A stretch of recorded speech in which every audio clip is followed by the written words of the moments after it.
রাসূল সাল্লাল্লাহু আলাইহি ওয়াসাল্লামের আসসিরা আল আতরা থেকে ছোট্ট একটা নমুনা আপনাদের খেদমতে এখানে উপস্থাপন করি। বিষ্ণু সাল্লাল্লাহু আলাইহি ওয়াসাল্লাম মক্কা বিজয় করলেন 8ম হিজরিতে। কয়েক সপ্তাহ মক্কাতে অবস্থান করলেন। ইন দ্য মিন টাইম মক্কার একটা ভেরি প্রেস্টিজিয়াস এন্ড ডিগনিফাইড ফ্যামিলির নারী চুরিতে ধরা পড়ল। কিসে ধরা পড়ল? সবাই বলেন কিসে? আমাদের সমাজে আসেনি এটা? আছে? ছোট না বড়? হ্যাঁ, হিসাব করে শেষ করা যায় না। 3.5 লাখ কোটি টাকা নাই উন্নয়ন প্রকল্পের নামে। উন্নয়ন প্রকল্পের নামে 3.5 লাখ কোটি টাকা নাই। 3.5 লাখ কোটি টাকা লিখতে পারবেন আপনি? একটানা লিখতে পারবেন? বুঝতেছেন কত বড় সংখ্যা? বনু মাখজুমিয়া গোত্রের এক নারী মক্কায় চুরিতে ধরা পড়ল। বলেন তো চুরি করলে বিধান কি? কি কাটতে হবে? চুরির বিধান হলো হাত কেটে দাও। তাও সেটা গোপনে নয়, প্রকাশ্যে জনসম্মুখে হাত কেটে দাও। বনু মাখজুমিয়া গোত্রের নারী যখন চুরিতে ধরা পড়লো, সাহাবারা চিন্তায় পড়ে গেলেন। সবেমাত্র মক্কার লোকেরা কালিমা পড়ে মুসলমান হয়েছে, ইসলামের আইন কানুন তেমন জানে না, ইসলামী শরিয়ার সাথে বেশি পরিচিত নয়। এখন যদি বিশ্বনবী চুরির যেই বিধান এটা যদি কায়েম করে হাত যদি কেটে দেয়, না জানি মক্কার লোকেরা আবার বিগড়ে যায়, না জানি মক্কার লোকেরা আবার মুরতাদ হয়ে যায়, না জানি মক্কার লোকেরা ইসলাম থেকে দূরে সরে যায়। চলো চলো সাহাবীরা মিলে পরামর্শ করলেন, চলো বিশ্বনবীর কাছে যে বলি, ও নবী, শুধু কেবলমাত্র একমাত্র এই নারীর জন্য চুরির হাত কাটার বিধানটা আপনি একটু থামিয়ে দেন। চুরির হাত কাটার যে বিধান এখানে একটু রহিত করে দেন, বাকিগুলা কইরেন মদিনাতে যে চলবে, কিন্তু মক্কায় এবারের জন্য মাফ করে দেন। কিন্তু কে বলবে? এই যে পরামর্শ, সাজেশন, এটা কে দিবে বিশ্বনবীর কাছে? সাহাবারা চিন্তায় পড়ে গেলেন। আল্লাহর নবীর সামনে দাঁড়িয়ে আল্লাহর দেয়া হুদুদ, আল্লাহর দেয়া বিধান থামিয়ে দেওয়া, মাফ করে দেওয়া, এই কথা বিশ্বনবীর সামনে বলার সাহস তো কেউ রাখে না। কেউ কেউ বলল, বিশ্বনবীর পালক পুত্র যায়েদ বিন হারেসার সন্তান উসামারে বিশ্বনবী নাতির মতো আদর করে, বড্ড বেশি ভালোবাসে উসামারে। এজন্য সাহাবারা উসামাকে বলতো হিব্বু রাসূলিল্লাহ, বিশ্বনবীর ভালোবাসা। কি বলতো? সাহাবীরা বললেন, বিশ্বনবীর ভালোবাসা হিব্বু রাসূলিল্লাহ, উসামারে পাঠাও। উসামারে বিশ্বনবী নাতির মতো স্নেহ করে, মায়া করে, ভালোবাসে। আমরা পারবো না, উসামা পারবে। সবাই মিলে ফুলিয়ে ফুসিয়ে উসামাকে, ছোট্ট উসামাকে রাজি করালো। উসামা এমন এমন কথা যে তুমি বিশ্বনবীর কাছে বলতে হবে, পারবা নাকি? উসামা বলে, পারবো। সাইয়েদনা উসামা রাদিয়াল্লাহু তাআলা আনহু তরুণ সাহাবী বিশ্বনবীর কাছে গেলেন, যে বললেন, নবী, বনু মাখজুমিয়া গোত্রের এক নারী চুরিতে ধরা পড়েছে, এবারের জন্য কি এই মহিলাটারে মাফ করে দিলে হয় না? এবারের জন্য একটু ক্ষমা করা যায় না নবী?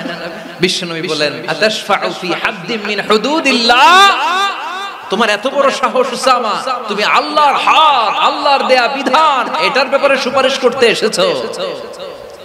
তোমরা কি জানো তোমাদের আগে যত কওম, যত গোত্র, যত জনপদ ধ্বংস হয়েছে তার কারণ ছিল তাদের মধ্যে গরিবরা অন্যায় করলে তারা বিচার করত, আর ধনীরা অন্যায় করলে তারা মাফ করে দিত। খবরদার! ওয়া আইমুল্লাহ লাউ আন্না ফাতিমাতা বিনতি মুহাম্মাদিন সারাকাত লাকাতা মুহাম্মাদুন ইয়াদাহা। বিশ্বনবী বললেন, আরে ওসামা, বনু মাখজুমিয়ার ওই প্রেস্টিজিয়াস এন্ড ডিগনিফাইড ফ্যামিলির মেয়ে তো দূর কি বাত, অনেক দূরের কথা। জেনে রেখো ওসামা, আমার কলিজার টুকরা, নয়নের পুটুলি ফাতেমাও যদি মক্কার জমিনে আজকে এই চুরির দায়ে ধরা পড়তো, আমি বিশ্বনবী মুহাম্মদুর রাসূলুল্লাহ ধরে ফাতেমার ডান হাতটা কেটে দিতে এক বিলম্ব দেরি করতাম না। ইন্নাল্লাহা ইয়া'মুরু বিল আদল, আমাদেরকে জাস্টিস শিখায়। পশ্চিমারা আমাদেরকে ইনসাফ শিখায়, আমাদেরকে সুশাসন শিখায়। আর ইনসাফ, সুশাসন, ন্যায় বিচার, সুবিচার, জাস্টিস কারে বলে বিশ্বনবীর বায়োগ্রাফি থেকে জেনে নাও। এই ছিল বিশ্বনবী সাল্লাল্লাহু আলাইহি ওয়াসাল্লামের আদালতের নমুনা। আপনি যদি সাইয়েদনা ওমর ফারুকের জীবনের দিকে তাকান, এমন কঠোর, এমন বীর সেনানী ছিলেন। সাইয়েদনা ওমর ফারুক যদি রাস্তার এই মাথা দিয়ে হাঁটা শুরু করতেন, শয়তান ওমর ফারুককে দেখলে ওই রাস্তা রেখে দিয়ে অন্য রাস্তা দিয়ে হাঁটতো। সুবহানাল্লাহ। ওমরে ফারুক রাদিয়াল্লাহু তাআলা কি পার্সোনালিটি ছিল, কি পার্সোনালিটি। আমাদের এলাকায় ছোট বাচ্চারা রাতে ভাত খেতে চায় না, আমার মেয়েটাও খেতে চায় না, এই এটা দিব ওইটা দিব, আজকে মাহফিলে আসার সময় বলে দিছে লিস্ট করে এটা এটা আনতে হবে। তো ছোট্ট বাচ্চাদের অনেক বায়না থাকে, ওরা রাতে খেতে চায় না। তো মায়েরা বিভিন্ন ভয় দেখায়, এই বাঘ আসবে বাঘ আসবে খাও, এই ভূত আসবে ভূত আসবে খাও। আপনারা কি বলেন চট্টগ্রামে? কি আসবে? হ্যাঁ, ভূত ভূত ভূত ভূত ভূত আসবে, বাঘ আসবে, খাও খাও খাও, তাড়াতাড়ি খাও। তো বাচ্চারা এগুলো শুনে ভয়ে খেতে শুরু করে। মদিনার জমিনেও একই ঘটনা ঘটতো। মদিনার ছোট্ট ছোট্ট সোনামণিরা খেতে চাইতো না, তো মায়েরা বলতো হা হুয়া ইয়াতি উমর, হা হুয়া ইয়াতি উমর, ওই যে উমর আসতেছে উমর। ওমরে ফারুকের কথা শুনলে বাচ্চারা একেবারে ঠান্ডা। সুবহানাল্লাহ পড়বেন না? প্রভু তুমি বলেছো রাসূল দেবে না, বলনি দেবে না ওমর, বলনি দেবে না হামজা তারি, খালিদ বিজয়ী সমর। প্রভু তুমি বলেছো রাসূল দেবে না, বলনি দেবে না ওমর, বলনি দেবে না হামজা তারি, খালিদ বিজয়ী সমর। প্রভু তুমি বলেছো রাসূল দেবে না। আল্লাহু আকবার।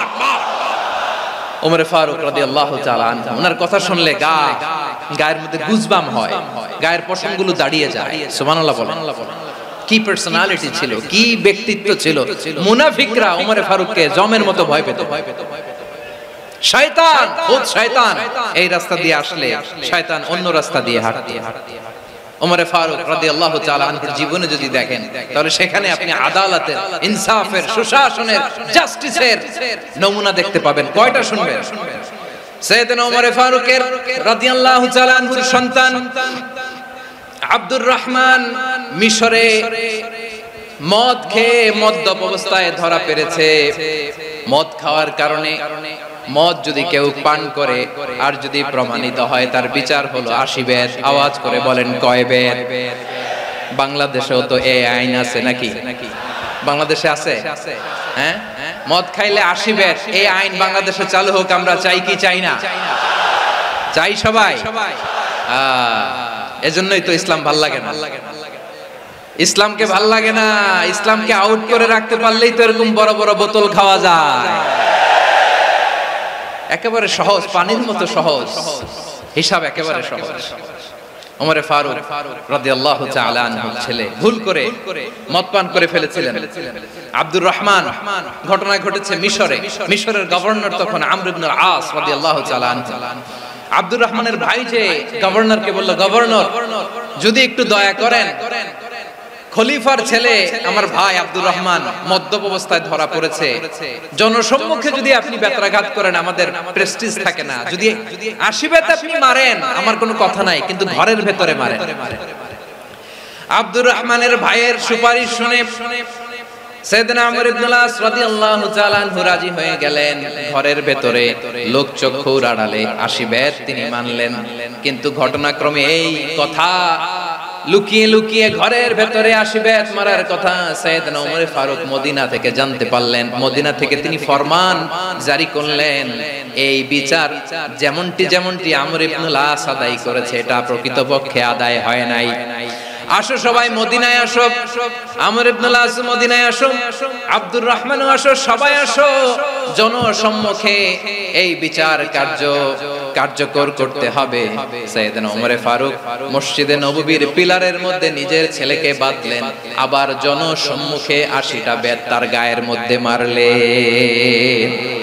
মাজমুয়ে ফাতাওয়া ইবনে তাইমিয়া রাহিমাহুল্লাহ উনি এটা নকল করেছেন। এটা সবচেয়ে বিশুদ্ধ মত। আর অনেক মত আছে, মারা গেছে কবরের উপর, ওগুলো বাদই দিলাম। কেমন খলিফা ছিলেন, কেমন খলিফা। পশ্চিমারা তোমরা জাস্টিস আমাদেরকে শেখাও, ইনসাফ কারে বলে, সুশাসন আমাদেরকে তোমরা শেখাও। ওমর ফারুক রাদিয়াল্লাহু তাআলা